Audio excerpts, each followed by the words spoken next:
Vagaba yo en oscuridad hasta que vi a Jesús, mas por su amor y su verdad ya vivo en plena luz. Gozo y luz hay en mi alma hoy, gozo y luz hay, ya que salvo soy. Desde que a Jesús vi y a su lado fui, he sentido el gozo de su amor en mí. Hola mis amados hermanos, qué gusto poder contar con ustedes, amigos, y poder estudiar una vez más aquí en La Luz en mi Andar. Una lección que sabemos es un tema bastante polémico y estaremos tratando sobre él precisamente no en una lección sino en dos. Por lo tanto, te pido que también nos acompañes la próxima semana para discutir sobre este tema que trata sobre el hogar cristiano, sí, pero el hogar cristiano también se enfrenta a dificultades que podemos tratar en este tema del matrimonio, el divorcio y las segundas nupcias. Y antes de adentrarnos en el tema del día de hoy, vayamos a Dios en oración. Oremos. Padre nuestro que está en el cielo, santificado, glorificado sea su nombre. Señor, muchísimas gracias por esta oportunidad que nos da de estudiar de su palabra y poder buscar maneras en cómo fortalecer nuestros hogares. Hogares que quizás están sufriendo por las dificultades del divorcio, las dificultades de la infidelidad, tantas dificultades que se dan y aquellos que incluso empiezan nuevas vidas o nuevos matrimonios y que quizás no son correctos ante sus ojos, Señor. Le pedimos poder tener el corazón abierto para entender y comprender lo que hemos de estudiar en esta ocasión y poder siempre hacer lo que agrada a usted por encima de lo que agrada a este mundo o incluso lo que nos agrada a cada uno de nosotros, Señor. Sin más, le pedimos todo esto y agradecemos en el nombre de Cristo Jesús. Amén. Pues sí, amados hermanos, seguimos estudiando el hogar cristiano, seguimos recordando cómo las lecciones que estamos viendo llevan ese pasaje clave de que si Dios no edifica la casa, en vano trabajan los que la edifican, comprendiendo que Dios debe ser prioridad. Y precisamente siendo Dios quien dio inicio a lo que conocemos como el matrimonio, es Dios quien nos da las pautas de cómo debemos de regirnos en ellos, cómo debemos de vivir de acuerdo a ellos, y si hay alguna ocasión en la que un matrimonio debe disolverse, ¿cuál es la forma que Dios aprueba?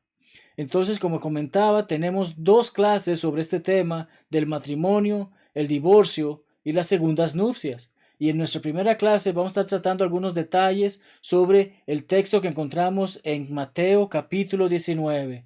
Y te invito a que tengas tu Biblia abierta en ese capítulo porque el texto allí es clave fundamental de esta enseñanza, clave fundamental de lo que Jesucristo enseña sobre lo que el hogar es, sobre lo que el matrimonio es y sobre la excepción que Dios da para que un matrimonio se pueda disolver por medio de un divorcio.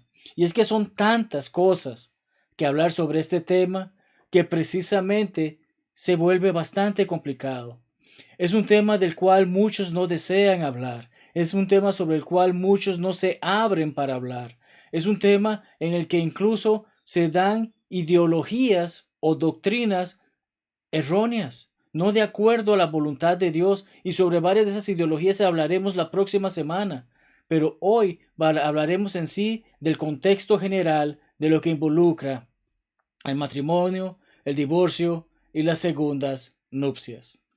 Aconteció que, de acuerdo a lo que escribe Mateo capítulo 19, cuando Jesús terminó estas palabras, se alejó de Galilea y fue a las regiones de Judea, al otro lado del Jordán.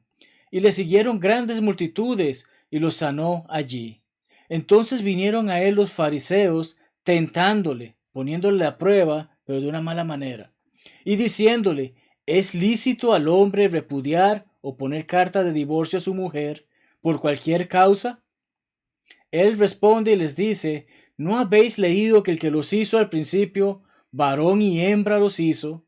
Y dijo: por esto el hombre dejará padre y madre y se unirá a su mujer, y los dos serán una sola carne. Así que no son ya más dos, sino una sola carne. Por tanto, perdón, lo que Dios juntó no lo separe el hombre. Y estos le dijeron: ¿por qué pues mandó Moisés dar carta de divorcio y repudiarla? Porque Moisés, siendo ese gran siervo de Dios, autorizó divorcios. Jesucristo procede y responde: por la dureza de vuestro corazón, Moisés os permitió repudiar a vuestras mujeres, mas al principio no fue así. Y yo os digo que cualquiera que repudia a su mujer, salvo por causa de fornicación, y se casa con otra, adultera. Y el que se casa con la repudiada, adultera. Entonces, estamos viendo este texto, estamos analizando este texto en la lección del día de hoy, y vamos a estar viendo bastantes detalles sobre el mismo. Vamos a estar viendo bastante información que nos permite comprender acerca de lo que la Biblia dice sobre el matrimonio, sobre el divorcio y sobre la posibilidad de casarse tras haberse divorciado. Tenemos claro que hay gente que se ha casado tantas veces que se le hace complicado el saber cuál de ellos ha hecho bien o ha hecho mal. Personas que quizás tienen 2, 3, 4 divorcios y ahora no saben realmente cuál de ellos era bueno ante los ojos de Dios. Y vamos a estar hablando sobre ello. La ley civil prácticamente acepta todo tipo de razón para decretar un divorcio. Y es similar a lo que estaba pasando en esos tiempos. Los judíos, en base a lo que Moisés había permitido, estaban dando cuanta razón posible para divorciarse y empezar una nueva relación con alguien más. Hoy simplemente vamos a un juzgado y decimos: es que no me gusta el color de cabello de mi esposa, y lo aprueban. Bueno, quizás no sea tan exagerado, pero sabemos que no aprueban divorcios de la única manera en que Dios aprueba, sino que tienen muchas excepciones. Muchos aceptan cualquier tipo de religión que les permita vivir una relación matrimonial que quizás no sea conforme a la palabra de Dios. Incluso dentro de las iglesias de Cristo hay algunos hermanos que consideran que un matrimonio que no era justo ante los ojos de Dios, como no conocía la palabra de Dios antes, está bien y puede seguir junto.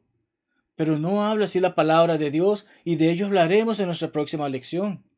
Debemos de comprender: la palabra de Dios es siempre la guía para todo lo que hacemos en esta vida, y el matrimonio forma parte de ello. No importa qué tan malo o perverso haya sido nuestro pasado, la ley de Dios con respecto al matrimonio, divorcio y segundas nupcias sigue siendo la misma. De allí que Jesucristo dijo con respecto a lo de Moisés: en el principio no era así. Y recordamos que cita un texto que encontramos en Génesis 2. Entonces, debo hacerme la siguiente pregunta: ¿es cuestionable mi matrimonio? Debo meditar sobre esto y debo de pensar sobre ello para estar seguro de que estoy haciendo lo que es correcto. Ser honestos con nosotros mismos. ¿Eso qué nos ayuda? Si estoy viviendo en adulterio, estoy condenando a esa otra alma. Si yo no tengo la validez para estar casado con esa persona, estoy causando, como dijo Jesucristo, que ella esté adulterando y que esté viviendo en adulterio, y no es bueno para ella, lo sepa o no. ¿Por qué? Porque debo ser consciente conmigo mismo, honesto conmigo mismo, y analizar: ¿yo tengo el derecho a estar casado con esta persona? En segundo lugar, cuando respondemos a esta pregunta, ser honestos con nuestras parejas. Puede ser que seamos la causa que ellas vivan adulterio y por ende condenándose. Ay, no, yo no le voy a decir nada porque si no me va a dejar. No, necesitamos abrirnos a nuestras parejas y comprender: Dios está primero y debo hacer lo que la voluntad de Dios espera que haga. Y la tercera, que es la que muchos optan, es: Dios decidirá qué hará conmigo el día del juicio. No tienen por qué decirme si mi matrimonio es bueno o es malo, si es válido ante los ojos de Dios o no. Al final Dios decidirá. Muchos toman esta decisión. El problema es que omiten que la palabra de Dios ha sido revelada y nos ha hecho saber los estándares de lo que el matrimonio es de acuerdo a Dios. Y es allí entonces, amados hermanos y amigos, donde necesitamos ver la seriedad del matrimonio. No es un juego de niños. Puede ser vista a través de la seriedad de las consecuencias del adulterio. Así como podemos darle valor a nuestros matrimonios en base a las lecciones que hemos estudiado anteriormente, podemos aprender más sobre cuán importante es el matrimonio en base a las horribles consecuencias que conlleva el adulterio. En el Antiguo Testamento, por ejemplo, era penalizado con muerte. Y pasajes que nos dicen sobre ello son Levítico 20:10, Deuteronomio 22 al 24, o incluso la referencia que se hace en Juan 8, 3 al 7 en el Nuevo Testamento. Era penalizado con muerte. Las personas que participaban en adulterio podían llegar a ser apedreadas hasta morir. Era autorizado de esa manera porque se comprendía no es algo correcto. Entonces, consecuencias del adulterio me hacen ver, si vivo en adulterio, estoy exponiéndome a una muerte. En el Antiguo Testamento era una muerte física. Hoy en día, en el Nuevo Testamento, la palabra de Dios claramente nos hace saber que aunque no suframos una muerte inmediata por serle infiel a mi pareja, sí puedo llegar a morir eternamente por estar viviendo en adulterio. Gálatas 5, 19 al 21. Conocemos ese texto, hermanos. Ese texto nos habla acerca de las obras de la carne. Y te invito a que abras tu Biblia y leas cuáles son las dos primeras que son listadas entre esas obras. Dice adulterio y fornicación. Y sobre ellas hablaremos más adelante. Pero ¿qué dice al final de ese pasaje? Dice que quienes participan de esas obras, quienes viven sumisos a esas obras, quienes viven profundamente arraigados a esas obras de la carne, quienes practican tales cosas, no heredarán el reino de Dios. Es triste que entonces no podamos ver a Dios, vivir con Él y estar con Él en la eternidad en base a estas situaciones. Es una de las consecuencias del adulterio. Y eso me hace ver la seriedad del matrimonio. Vivir en adulterio me va a quitar la oportunidad de vivir con Dios eternamente en ese hermoso lugar que ha preparado para nosotros. Es precisamente por esto que se nos hace tan difícil de comprender cómo alguien se expone a tan horrible destino eterno. Estar en ese lago de fuego y azufre. Estar que nuestros dientes crujan de dolor. Estar gritando, tener ese gusano que nos come y no deja de comernos. Estar en esa oscuridad en la que no podemos ver nada. ¿Por qué quiero arriesgarme a caer en eso? Es por eso que es importante ver la seriedad del matrimonio, porque un momento de satisfacción en esta vida nos puede despojar de la más hermosa de las vidas que podemos tener junto a Dios. Así que definamos los términos de lo que estamos estudiando en esta lección. Fornicación. Fornicación es la palabra clave en lo que estamos hablando, pero es curioso que a veces pensamos que fornicación y adulterio es lo mismo, y vamos a ver que no es así. De acuerdo con el griego, la palabra que en nuestras Biblias se traduce como fornicación es la palabra porneia, y es una relación sexual ilícita. ¿Qué es lo que quiere decir? Simple y sencillamente, me acosté y tuve relaciones sexuales con una persona que no es necesariamente mi pareja, no es la persona que yo he dicho quiero vivir con ella para toda la vida y por algo la desposo. No. Puede ser que viva en fornicación sin nunca estar casado. Pero la fornicación, como vemos de acuerdo a Vine, incluye el adulterio. ¿Por qué? Porque en el momento que yo, como una persona que está casada, tiene relaciones sexuales con una persona que no es su esposa, llego a cometer fornicación, pero el nombre que se le da a quien ya está casado y cae en ello es adulterio. Tener ayuntamiento, aquí no estamos hablando de algún grupo o un edificio del gobierno. Ayuntamiento o ayuntar es una forma verbal desusada que quiere decir realizar el coito, tener relaciones sexuales. Copular es unirse o juntarse sexualmente fuera del matrimonio. Entonces vemos que el idioma español trata de ver fornicación como algo que ocurre con alguien casado o fuera del matrimonio. Vemos que queda de esto. Esté casado o no esté casado, si tengo relaciones sexuales con quien no es mi esposa, con quien no es mi cónyuge, estoy cometiendo fornicación. Pero el adulterio, como hablábamos, es la relación sexual voluntaria entre una persona casada y otra que no sea su cónyuge. Yo quiero acostarme con esa persona y tener relaciones sexuales sabiendo muy bien que no es mi esposa, sabiendo muy bien que le estoy faltando a mi esposa, sabiendo muy bien que le estoy faltando a Dios. Entonces, vemos estos dos términos, la fornicación, una relación sexual, el adulterio, una relación sexual con alguien que no es mi pareja, que no es la persona con la que he decidido pasar, unirme como una sola carne y mantenerme junto hasta la muerte. Podemos ver que fornicación involucra uno o todos los actos de relación sexual ilícita. Y el adulterio involucra la relación sexual ilícita cuando uno de los dos involucrados está casado. Porque puede ser que yo sea soltero pero estoy teniendo relaciones sexuales con la esposa de un amigo o de un compañero del trabajo. O peor aún, estoy teniendo relaciones con ese compañero que está casado. Y sí, estoy hablando también aquí de la homosexualidad. La homosexualidad entra dentro de la fornicación. Pero precisamente, si yo, siendo homosexual, tengo relaciones con una persona que está casada, de acuerdo a la palabra de Dios, o sea, es una persona que tiene a su cónyuge y es de mi mismo sexo, igual estoy fallando. Entonces vemos que efectivamente la homosexualidad, y es una de las últimas clases que estudiaremos en esta serie, no es bien visto, es una abominación ante los ojos de Dios. Analicemos entonces por los minutos que nos quedan de clase. En primer lugar, vamos a estar hablando sobre la regla general. La regla general del matrimonio, tal como la palabra de Dios la expresa. Mateo 19:5 dice prácticamente las mismas palabras que Génesis 2:24. Por esto el hombre dejará a su padre y a su madre, se unirá a su mujer, y los dos serán una sola carne. Usualmente explico, y probablemente lo haya hecho en una lección anterior, pero lo hago nuevamente. Esta palabra unirá en el griego lleva la idea de pegamento o de goma.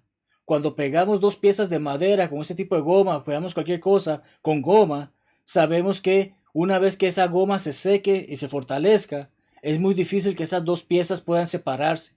Y que cuando se separen, una quizás salga intacta, pero la otra va a salir con muchas heridas. Y ese es el concepto que lleva a hacer saber nuestro Señor Jesucristo e incluso el escritor Moisés en Génesis, haciéndonos saber, cuando nos unimos a una persona, no es para separarnos, no es para momentáneo, es para toda la vida, como hemos hablado en una lección anterior, hasta que la muerte nos separe. Entonces tenemos esta situación. Y vemos que el siguiente versículo dice en Mateo 19:6, así que no son así que no son ya más dos, sino una sola carne. Por tanto, lo que Dios juntó, no lo separe el hombre. ¿Podemos ver esto? Aquello que nos unió es Dios. Dios, en su infinita sabiduría, sabía, esta persona va a ser para ti, va a ser tu ayuda idónea, va a ser con la que pasarás el resto de tu vida. A veces nos queremos adelantar y buscamos la primera persona que se aparece en el camino y vemos que no hay esa relación. Entonces, cuando decidimos casarnos es algo importantísimo, porque hemos incluso decidido dejar a nuestros padres para unirnos a nuestra pareja y no separarnos hasta que la muerte nos separe, como dice la palabra. Ya hemos comentado precisamente en clases anteriores cómo el plan de Dios es que el hombre y la mujer estén juntos hasta la muerte. Y cómo Romanos 7 nos explica acerca de que cuando uno de los dos cónyuges muere, ya el otro queda libre de ese matrimonio. Es la única forma en que queda libre de una manera simple. En ese momento, cuando mi cónyuge muere, ya ese matrimonio no continúa más. Y de eso hablamos en la lección anterior. Leamos Lucas 16:18 y Marcos 10:11 y 12. Dice, todo el que repudia a su mujer y se casa con otra, adultera. Y el que se casa con la repudiada del marido, adultera. O sea, esta persona que se casa con alguien que no tiene derecho a casarse debido a la situación que hemos expresado y que estamos estudiando, vive en adulterio. Marcos 10:11 al 12 dice similar. Cualquiera que repudia a su mujer y se casa con otra, comete adulterio contra ella. Y si la mujer repudia a su marido y se casa con otro, comete adulterio. Entonces, la palabra nos está diciendo claramente, aquella persona que se divorció y se casa con otra persona, está en pecado, sigue en el pecado del adulterio y sigue viviendo mientras esté con esa persona y hace que esa otra persona incluso viva en eso, a pesar de que quizás esta persona es su primer marido, su primera esposa. Hace que esta persona esté pecando porque esa persona, cuando se divorció, no lo hizo de una manera que sea bien vista ante los ojos de Dios. ¿Por qué tiene que ser así? ¿Por qué? ¿Por qué tiene que ser así? Dios odia el divorcio, en primer lugar. Dios no quiere que te separes de tu pareja. Dios no quiere que si tu matrimonio es bien visto ante sus ojos, se llegue a disolver. Si el matrimonio empezó mal porque no era un matrimonio acorde a lo establecido por Dios, Dios ciertamente quiere que ese matrimonio se separe en el sentido de que vivan de acuerdo a su voluntad y no se condenen juntos. Pero si es un matrimonio que se hizo de acuerdo a los estándares de Dios, debe de seguir por ese camino porque Dios odia el divorcio, como leemos en Malaquías 2. Dios nos dice cómo quiere que sea el matrimonio, como hemos venido estudiando. Él nos da la razón por la que esta ley es dada. 1 Corintios 7:2 dice, a causa de las fornicaciones, cada uno tenga su propia mujer y cada uno tenga su propio marido. No podemos andar allí en la calle como conejos. Debemos establecernos, debemos encontrar esa pareja con la que quiero pasar el resto de mi vida. No es algo solamente por relaciones sexuales. Se trata de tener esa convivencia en complementarnos, como hablamos en la lección sobre la hermosura de la relación marital. La fornicación, incluso, es un pecado que va contra nuestro propio cuerpo. Y si no, piensa en todas las enfermedades venéreas. ¿Por qué nos dan? ¿Porque estábamos caminando y nos cayó un poco de lluvia? No. ¿Porque alguien estornudó? No. Las enfermedades venéreas, ¿por qué dan? Porque se están teniendo fornicación. Se está teniendo relaciones sexuales con otra persona y esa persona estando enferma me las contagia a mí. Entonces comprendemos de esa manera cómo efectivamente el que participa en la fornicación está pecando contra su propio cuerpo. Y claramente, como leemos en 1 Corintios 6:18, dice que huyamos de la fornicación. Cualquier otro pecado que el hombre cometa está fuera del cuerpo, mas el que fornica contra su propio cuerpo, peca. Sí, estoy exponiendo mi cuerpo a que se enferme. Estoy exponiendo mi cuerpo a que se condene. ¿Tengo razones para hacer eso? No. Entonces por ello debo huir de la fornicación. Continuando con la regla general, si los seres humanos simplemente aceptaran cómo Dios diseñó el matrimonio, muchos problemas se evitarían. ¿Cuántos niños no deseados nacen porque un hombre tuvo una noche de pasión con una mujer que no conocía? ¿Cuántas enfermedades venéreas hay? ¿Cuántos matrimonios han sido disueltos y los hijos sufren el no poder estar en compañía de su padre o su madre porque han dejado el hogar debido a que hubo una aventura? Muchos problemas no existirían si pudiésemos atarnos a seguir los mandamientos y lo que Dios ha establecido para el matrimonio. Jesucristo en el pasaje estudiado en Mateo 19 nos enseña lo siguiente. En primer lugar, Él sabe que no todos los seres humanos se someterán a la regla general. Es que pensemos desde este punto de vista. No todos obedecerán el Evangelio, ¿cierto? No todas las personas llegarán al cielo.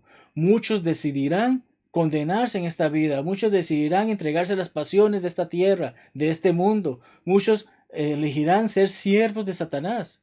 Y de esa misma manera, muchos, a pesar de que se casen, no lo hacen considerando la importancia del mismo, y por lo tanto no todos los seres humanos se someterán a la regla general que ha dado Jesucristo, que ha dado Dios, de que el hombre dejará padre y madre, se unirá a su mujer y vivirán juntos para toda la vida hasta que alguno de los dos muera.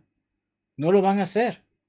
Pero también se da la situación de que Jesús sabe que este tipo de relaciones siempre va a haber una parte inocente.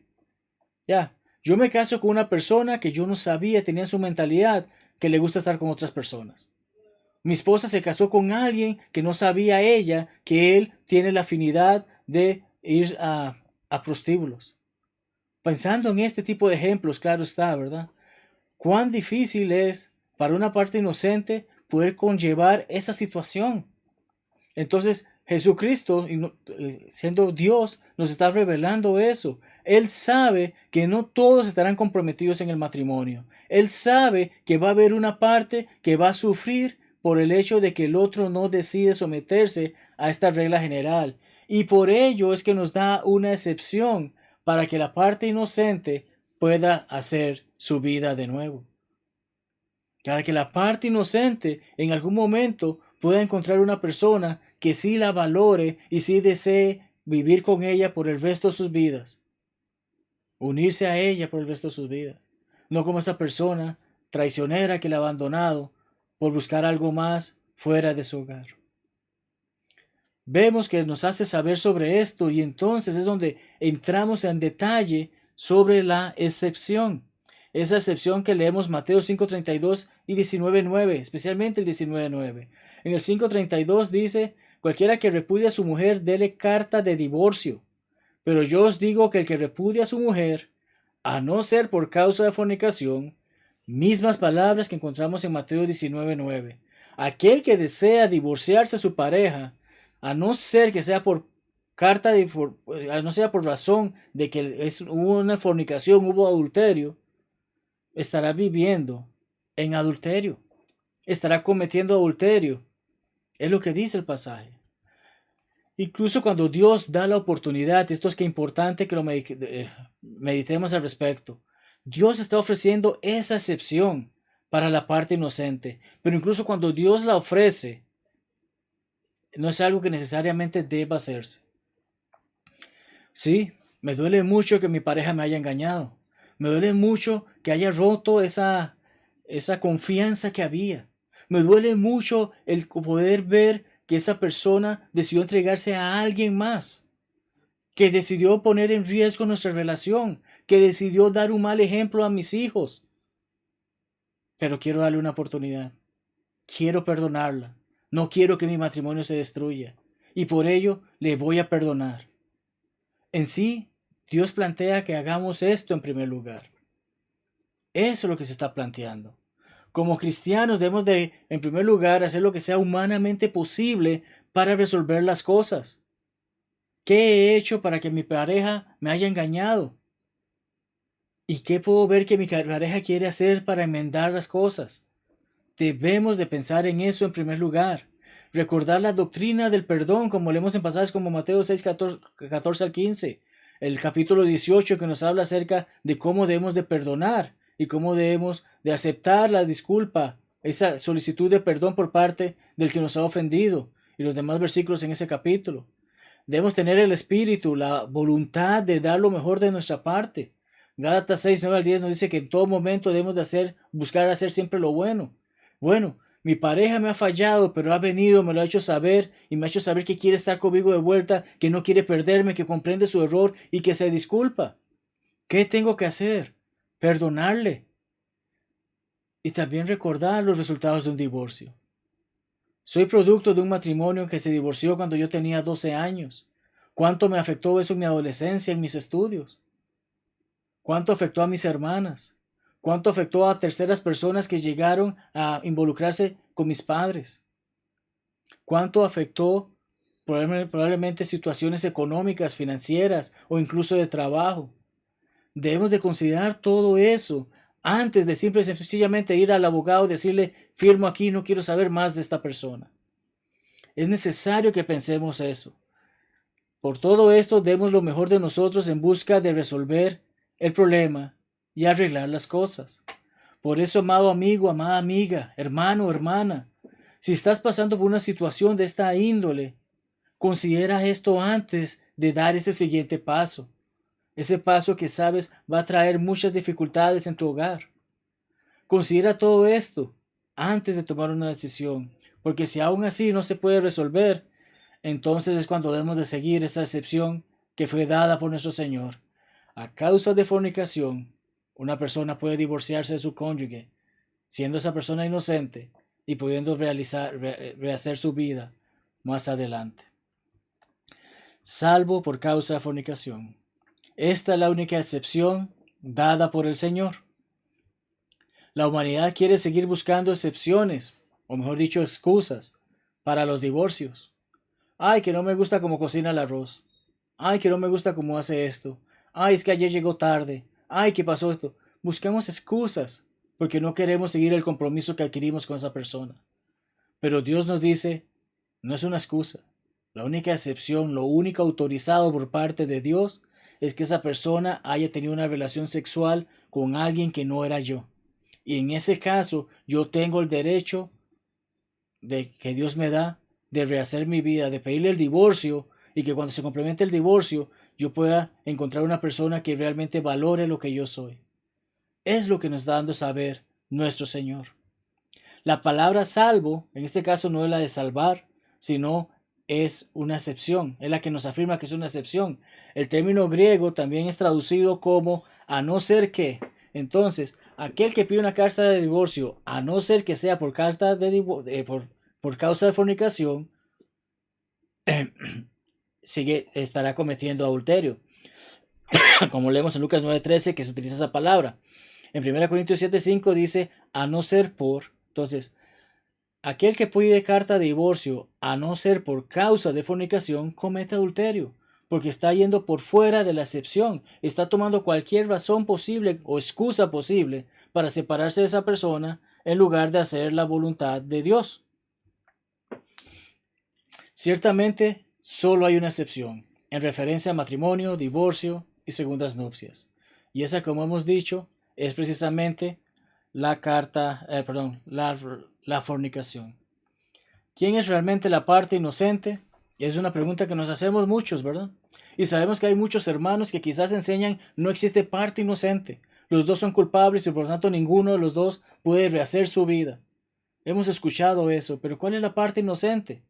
Saber quién es la parte inocente no siempre es fácil. No siempre es la buena esposa que cuida su hogar, cuida a sus hijos. Ella es inocente. No. ¿Qué ocurre si el esposo ya no quiere estar casado con su esposa? Bueno, yo no me atrevo a involucrarme en otra relación, prefiero empujarlo, dirán algunos, ¿verdad? Prefiero empujar a mi esposa a que busque otro hombre, voy a empezar a maltratarla, voy a empezar a faltar al hogar, voy a empezar a hacer muchas cosas. Algunos dirán eso. El juego del espera y veremos. Es como podemos definir esto. Leamos 1 Corintios 7, 3-4. El marido cumpla con la mujer el deber conyugal, y asimismo la mujer con el marido. Recordamos que hablamos sobre esto.